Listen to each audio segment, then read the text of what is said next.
Bo'ldi, meni ishlarim bitdi. Shunday meni ukamnikiga tashab qo'ying. Ishga kechikmayotdingizmi, rosa kuttirdimi? Qanaqa ishni gapiryapsan?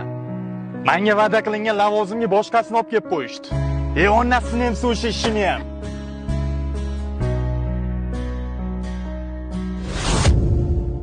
Men bir narsaga hayron qolaman-da. Odammisan o'zi? Nima deganingiz, opa? Muammolaring boshingdan oshib yotibdi. Bo'yningdan oshib yotgan qarzing, kreditlaring, kreditorlar har kuni eshikni qoqib kelishadi. Do'stlaring xiyonat qilganda ham o'tib ketadi deding.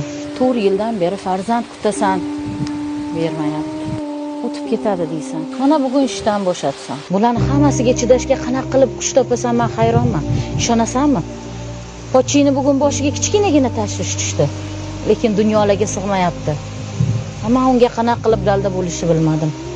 Buni biror siri bormi? Siri bo'lsa ayt. Ey opa.